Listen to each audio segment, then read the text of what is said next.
इस वक्त की बड़ी खबर आपको एक बार फिर से बता दें, समाजवादी पार्टी और कांग्रेस के बीच यूपी चुनाव को लेकर गठबंधन हो चुका है। कांग्रेस 105 सीटों पर चुनाव लड़ेगी। थोड़ी देर में इसका औपचारिक ऐलान होगा। कहा जा रहा है कि इस गठबंधन के पीछे प्रियंका गांधी का अहम रोल रहा है।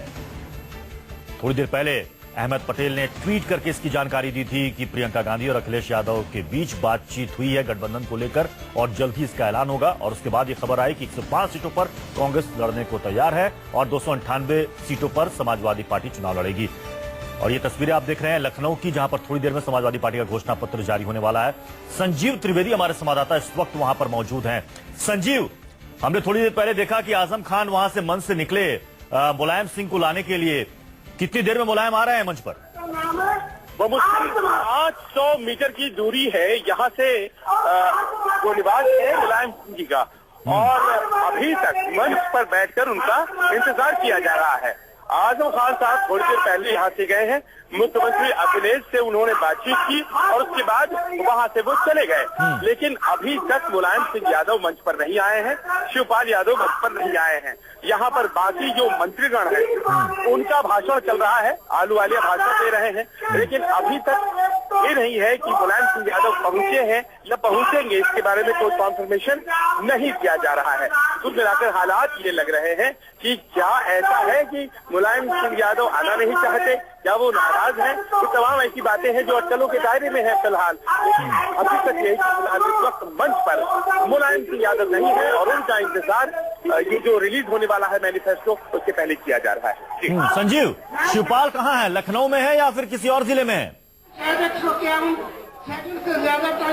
सब लोगों की मौजूदगी लखनऊ में है। आश्चर्य की बात यह है कि यहाँ होने के बावजूद यहाँ मंच पर नहीं है। और क्या ये कहीं न कहीं जो एक विभेद था, एक बातें जो सामने आई थी जिसके तहत एक लड़ाई, एक तनातनी स्थान है, वो अभी भी बरकरार है। अटकलें यही लगाई जा रही हैं। लगातार उन मंत्रियों के भाषण हो रहे हैं जो कि अखिलेश यादव की कैबिनेट के मंत्री हैं। माता प्रसाद पांडे अब संबोधित करने जा रहे हैं कार्यकर्ताओं को, लेकिन हकीकत ये है कि अभी मुलायम सिंह यादव सपा सुप्रीमो वो मंच पर मौजूद नहीं है। संजीव, अगर मुलायम सिंह यादव नहीं आते हैं इस मंच पर, जहां से समाजवादी पार्टी का घोषणा पत्र जारी होना है, जहां से समाजवादी पार्टी को ऐलान करना है कि हम एक गठबंधन के तहत चुनाव लड़ने वाले हैं, तो कहीं ना कहीं पत्रकारों के सवाल के सामने थोड़े से असहज हो सकते हैं अखिलेश यादव कि मुलायम क्यों नहीं आए मंच पर। आज समाजवादी पार्टी के लिए बिल्कुल, देखिए ये बगल में अखिलेश यादव के ठीक किरण मैनंदा और अखिलेश यादव के बीच एक कुर्सी रखी हुई है। वो कुर्सी इंतजार कर रही है मुलायम सिंह यादव का। उस कुर्सी पर उनको बैठना है और विशेष कुर्सी वो लगाई गई है, लेकिन वो अगर खाली रह जाती है तो जाहिर है हम चाहेंगे कि ये तस्वीरें पूरी तरीके से, हाजी इसके बाद ये देखिए प्रश्नों का जवाब उन्हें देना पड़ेगा। जी, ये तस्वीरें देखिए, अखिलेश यादव के बगल में ये कुर्सी खाली है और उस कुर्सी के बगल में बैठे हैं पार्टी के राष्ट्रीय उपाध्यक्ष किरणमय नंदा। ये कुर्सी खाली है, नेताजी के लिए इंतजार हो रहा है काफी देर से कि मुलायम सिंह यादव कब मंच पर आते हैं। संजीव, बताया जा रहा है कि ये जो गठबंधन फाइनल हुआ 105 सीटों पर कांग्रेस के साथ, इसमें प्रियंका गांधी की काफी खास भूमिका रही है। संजीव, हमें गांव-गांव जाना है, चुनौतियां बहुत हैं। देखिए, शुरुआत से ही जब से प्रियंका गांधी ने कमान संभाला था, तब से ये कहा जा रहा था बार बार कि इस बार अगर उत्तर प्रदेश में कोई गठबंधन होता है, इस बार अगर अच्छा प्रदर्शन होता है कांग्रेस का, तो उसकी कहीं न कहीं प्रेरणा के तौर पर प्रियंका गांधी, उनकी भूमिका इस बार अमेठी और रायबरेली से बाहर है। और उन्होंने जीवंत रूप में इस भूमिका को अदा भी किया था। दिल्ली में हम लोगों ने देखा कि चाहे जितनी भी बड़ी बैठकें कांग्रेस के प्रदेश से जुड़े नेताओं की होती थी, उसकी अध्यक्षता वही करती थी। फील्ड में भले ही राहुल गांधी दिखाई पड़ रहे थे, बीच में जब छुट्टी पर राहुल गांधी गए थे तब भी प्रियंका गांधी लगातार सक्रियता उन्होंने बना कर रखी थी। और ऐसे में जबकि ये गठबंधन फेल होता नजर आया तो सोनिया गांधी सक्रिय हुई और ऐसा लगने लगा कि क्या ये जो पहला प्रयास है प्रियंका गांधी का, यही फेल कर जाएगा। और ऐसे में सोनिया गांधी की सक्रियता और उनकी अपनी एक टीम है, आप उसमें जानते हैं अहमद पटेल सरीखे लोग हैं जो कि बड़े नेता हैं कांग्रेस के, उन्होंने अपने सूत्रों का इस्तेमाल किया और कहा जा रहा है कि सोनिया गांधी ने खुद अखिलेश यादव से बात भी की है। तो कुल मिलाकर उसका नतीजा ये है कि आज की तारीख में प्रियंका गांधी को श्रेय एक ट्वीट के जरिए अपने कुछ देर पहले अहमद पटेल ने दिया है और कहा यह जा रहा है कि जो पहला प्रयास किया प्रियंका गांधी ने उत्तर प्रदेश में वो सफल हुआ है। गठबंधन समाजवादी पार्टी और कांग्रेस का पटरी से जो उतर गया था वो पुनः पटरी पर आ गया है। जी हमारे साथ मीम अफजल साहब भी बने हुए हैं। मीम अफजल साहब, प्रियंका गांधी की सक्रिय भूमिका, अहम भूमिका इस गठबंधन को लेकर, लेकिन कई कांग्रेस के नेता और कार्यकर्ता चाहते हैं कि प्रियंका अब फ्रंट फुट पर आए, फ्रंट फुट पर आकर वो अब राजनीति में सामने अपनी बात रखें और रायबरेली और अमेठी से अपना दायरा बढ़ाएं। लेकिन इस बार भी प्रियंका गांधी ने कहा कि इससे ज्यादा दायरा वो नहीं बढ़ाएंगी। मीम अफजल साहब, अब देखिए उनका फैसला है।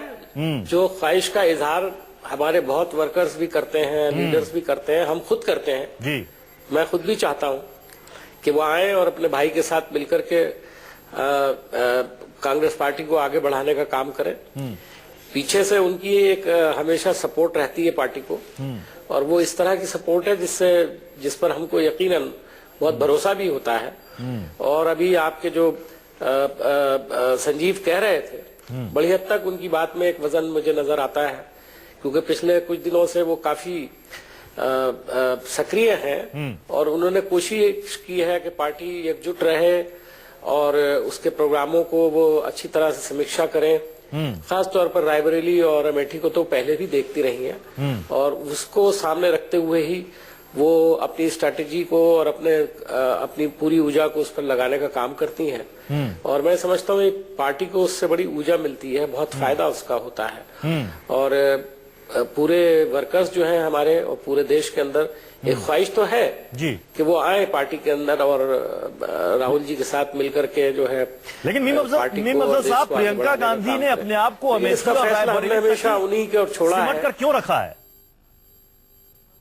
कि उनको जी प्रियंका गांधी ने अपने आप को रायबरेली और अमेठी तक ही समेट कर क्यों रखा है? क्योंकि आप भी कह रहे हैं कि आप भी चाहते हैं कि प्रियंका गांधी आए सियासत में। ये तो उनका जाती फैसला आकर जी, उनका जाती फैसला है, ये उनका जाती फैसला है। और हम हमेशा ही बात कहते हैं कि इसका फैसला उन्हें खुद करना है जी। हम लोग अपनी ख्वाहिश का इजहार कर सकते हैं, लेकिन अपने ख्वाहिश को उनके ऊपर थोपना जो है मैं समझता हूँ वो नहीं चाहते हैं और थोपना भी नहीं चाहिए। उनका अपना फैसला होगा, वो जब चाहे आए, पार्टी हमेशा उनका स्वागत करती है। फिलहाल तो प्रियंका गांधी की सक्रियता से इतना फायदा तो जरूर हुआ है मीम अफजल साहब कि कांग्रेस का गठबंधन समाजवादी पार्टी से हो गया है। हमारे साथ संजीव त्रिवेदी ये बने हुए हैं लगातार। संजीव, ये बताएं क्या खबर आ रही है? कुर्सी बहुत देर से खाली है, खाली ही रह जाएगी या मुलायम सिंह आएंगे मंच पर? आंदोलन का जो इतिहास रहा है उसमें अब देखिए ये इंतजार है समाजवादी पार्टी के कार्यकर्ताओं का, नेताओं का जो मंच पर मौजूद हैं। लंबे लंबे भाषण कर रहे हैं और लगातार ये भाषणों का सिलसिला जारी है। ओरिजिनल स्क्रिप्ट में इतने लंबे भाषण मंत्रीगण के नहीं थे, लेकिन अब सभी मंत्री भाषण दिए जा रहे हैं और सभी मंत्री लंबे लंबे भाषण दे रहे हैं।